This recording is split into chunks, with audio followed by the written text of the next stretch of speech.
Hello viewers, রিতাস প্যারাডাইসের আরও একটি ব্লগে আপনাদের সবাইকে স্বাগতম। আশা করি সবাই অনেক বেশি ভালো আছেন। আজকে রিতাস প্যারাডাইসে রান্না হয়েছে গলদা চিংড়ির মালাইকারি। চলুন দেখানো যাক কিভাবে আমি রান্নাটা করেছি। প্রথমেই আমি মাছগুলোকে এভাবে কেটে নিয়েছি। ঠিক একটা সিজারের সাহায্যে কাটলে এটা বেশি সুবিধা হয়। সিজারের সাহায্যে যে লম্বা এবং শক্ত আঁশগুলো আছে সেগুলো ছাড়িয়ে নিয়ে এর মাথায় যে ওর পটিটা থাকে এটা পরিষ্কার করে নিয়েছি। তারপর আমি মাছ দিয়ে ফালি করে এর ভিতরে যে একটা নাড়ি ভুড়ির একটা নালি থাকে সেটা ফেলে দিয়েছি। আর বাকি যেগুলো অংশ এগুলো আমি কিন্তু ফেলিনি।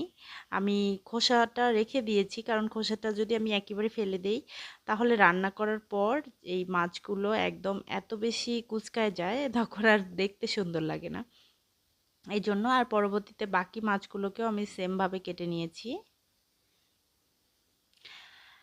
আর এই চিংড়ি মাছ কিন্তু আপনার অ্যালার্জি মানে অতিরিক্ত কোলেস্টেরল যাদের তাদের জন্য কিন্তু খুব বেশি সুখকর না।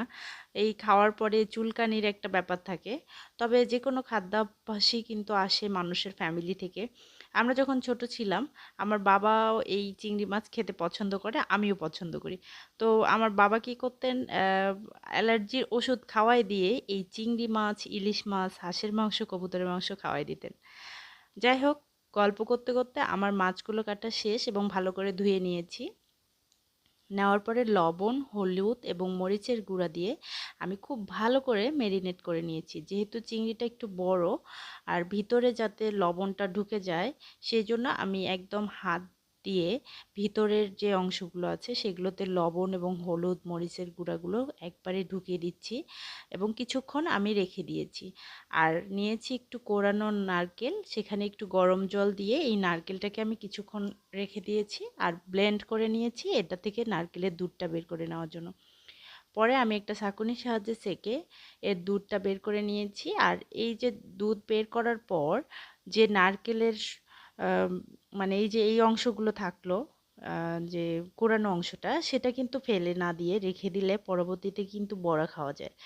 আর নারকেলের যে দুধটা সেটা আমি সাইডে রেখে দিয়ে এবার নিলাম একটা ব্লেন্ডারে পেঁয়াজ, রসুন, আদা, জিরা, একটু সরিষা দিয়েছি। এখানে পোস্ত দিলে আরও ভালো হয়, বাট আমার কাছে ছিল না।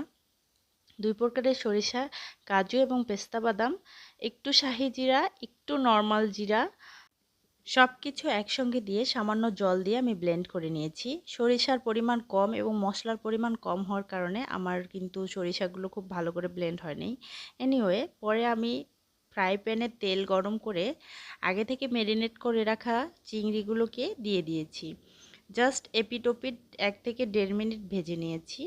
আর ভেজে নেওয়ার সময় অবশ্যই সাবধানতা অবলম্বন করতে হবে। চিংড়ির যে তেলগুলো থাকে মাথায় এগুলো কিন্তু ফুটে ফুটে হাতে পড়ে যায়।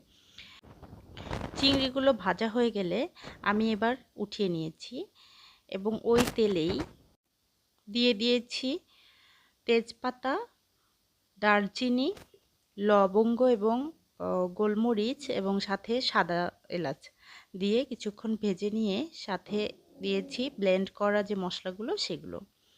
এই মশলাগুলো দেওয়ার পর কিছুক্ষণ হালকা আঁচে ভেজে নিয়েছি। এটা কিন্তু মারাত্মকভাবে ফুটে পড়ে হাতে।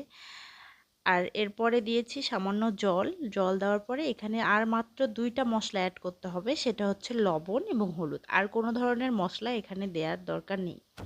তবে কেউ চাইলে আপনারা এখানে টক দই দিতে পারেন। এবার লবণ এবং হলুদ দেওয়ার পর আরও কিছুক্ষণ এই মশলাটা কষিয়ে নিয়েছি।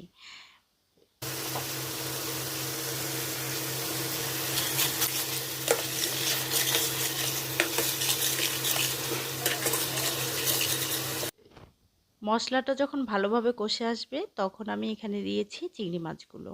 চিংড়ি মাছগুলো দেওয়ার পর আবার একইভাবে কিছুক্ষণ কষিয়ে নিয়েছি। যেহেতু মাছগুলো একটু বড়, একটু মশলাটা ভিতরে না গেলে ভালো লাগবে না, এই জন্য একটু ধীরে ধীরে ধৈর্য নিয়ে রান্না করতে হবে এবং মাছগুলো এই কষানোর মধ্যেই অর্ধেকটা যেন সিদ্ধ হয়ে যায় এই খেয়ালটা রাখতে হবে।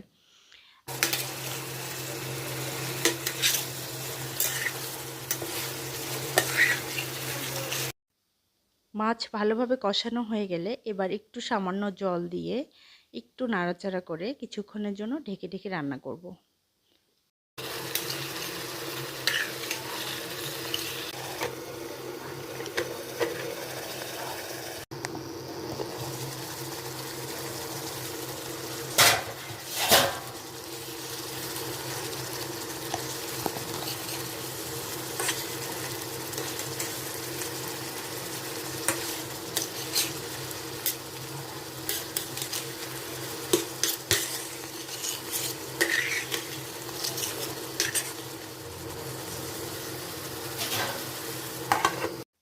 এভাবে চিংড়িগুলোকে কিছুক্ষণ ঢেকে এবং কষিয়ে রান্না করার পর এবার দিয়ে দিব নারকেলের দুধগুলো।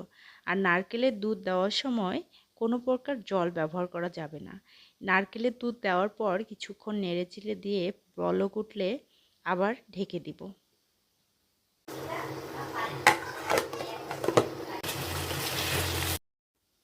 চিংড়িগুলোকে কিছুক্ষণ ঢেকে রান্না করার পর যখন ঝোলটা কমে আসবে তখন আমি দিয়েছি কাঁচামরিচ। কাঁচামরিচ দেওয়ার পর আর কিছুক্ষণ নেড়েচেড়ে রান্না করার পর আমি ঢেকে রেখেছি কিছুক্ষণ এবং টোটালি চুলাটা অফ করে দিয়েছি। এরপরে আমি একটা সুন্দর পাতিলে পরিবেশন করে দিয়েছি। আর সুন্দর পাত্রে পরিবেশন করাটাও একটা আর্ট। যদিও সবসময় সাজিয়ে গুছিয়ে অনেক কিছুই পরিবেশন করা হয় না, তবুও স্পেশাল কিছু রান্না করলে চেষ্টা করি একটু সাজিয়ে গুছিয়ে পরিবেশন করতে। আর আমার ব্লগগুলো আপনাদের কেমন লাগে অবশ্যই কমেন্টে জানাবেন। আর রিতাস প্যারাডাইসের ব্লগগুলোকে আপনারা যদি ইউটিউব থেকে দেখতে চান তাহলে অবশ্যই সাবস্ক্রাইব করে দিবেন, এবং যারা অলরেডি এটি করেছেন তাদেরকে অসংখ্য ধন্যবাদ। আজকের মতো বিদায় নিচ্ছি। Thanks for watching.